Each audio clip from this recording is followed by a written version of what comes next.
মহাভাৰতৰ কথা উল্লেখ কৰিছে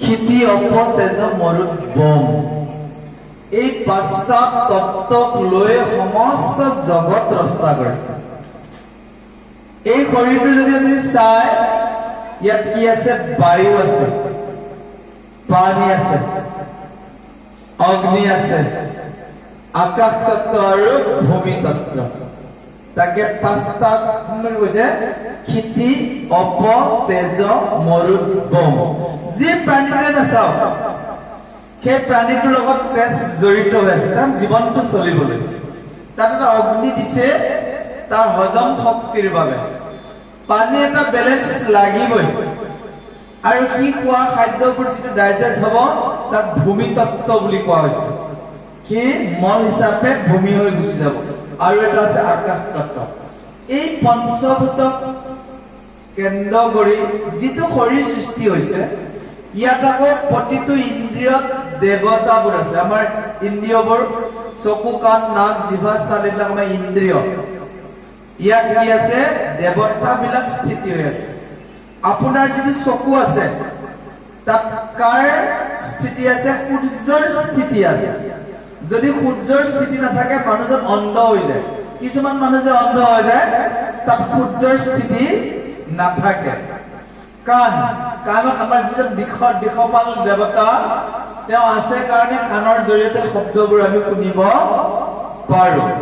নাকত আছে অশ্বিনী কুমাৰ, যাৰ কাৰণে আমি বায়ু উশাহ নিশাহত চলনটো কৰিব পাৰো। জিভা পাতত আৰু ভয়ংকৰ ভাৱে আছে বৰুণ দেৱতাটো সাক্ষাতে আছে। কোনো কাৰণতে জিভা পাত নুশুকায়। সাগৰখন আজিলৈকে কোনোবাই শুকাইছে বুলি শুনা নাই। সেই সাগৰখনৰ লগত সাগৰত অধিষ্ঠাতা আছে বৰুণ দেৱতা। সেই বৰুণ দেৱতাৰ সাক্ষাৎ আমাৰ ক'ত আছে? জিভা পাতত। আপুনি নিজে গম পাব। যদি আপোনাৰ লোভনীয় বস্তুটো দেখা পাই যায়, নিজে নিজে তাত পানীৰ পৰিমাণ বাঢ়ি যাব, লেলাৱতিৰ পৰিমাণ ইত্যাদি। হাতত আছে আমাৰ ইন্দ্ৰ, যি ত্ৰিতৈলোক্য ইন্দ্ৰ, ভুজে স্থিতি আছে। ভৰিত বিষ্ণু আছে কাৰণে ভৰি চুই প্ৰণাম কৰা হয়। গুজ্জত লিংগত ভাগে ভাগে দেৱতাবিলাকৰ স্থিতি দিছে। অহংকাৰত আছে ৰুদ্ৰ, মনত চন্দ্ৰমা, চিত্তত বাসুদেৱ, ভাগে ভাগে। তাকে কৈছে যে সকলো ইন্দ্ৰিয় অধিষ্ঠাতা দেৱগণ, অহংকাৰ চিত্ত বুদ্ধি যতেক কাৰণ। কৈছে পৰম পুৰুষ তুমি, অনন্ত মহিমা, তোমাৰ গুণচৰ কেহুৱে নপায় একো। কিমান গুণ আছে ভগৱানৰ, কিবা আমি পাৰ পাব পাৰো নেকি? কিন্তু আমি এটাই কৰিব পাৰো, সেই পাৰাপাৰহীন অনন্ত গুণৰ অধিকাৰী কৃষ্ণক আমি নাম লৈ, নাম বোলা বস্তুটো কি অবিনাশী, বাকী চববোৰ নাশ হৈ যাব, নামৰ কিন্তু নাশ নহয়। নামটো ডেপজিট হৈ থাকিব। সেইকাৰণে যিমান পাৰে তেওঁলোকে যে জয় কৃষ্ণ যিমান কৰিছে চব জমা হৈ আছে।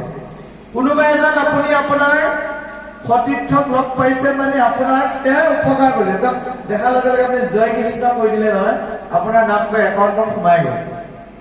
আমাৰ দেহ বিনাশ হ'ব, নাম আমাৰ অবিনাশী ৰূপত থাকিব যুগ যুগান্তৰলৈ। শাস্ত্ৰ হৈছে সিদ্ধান্ত।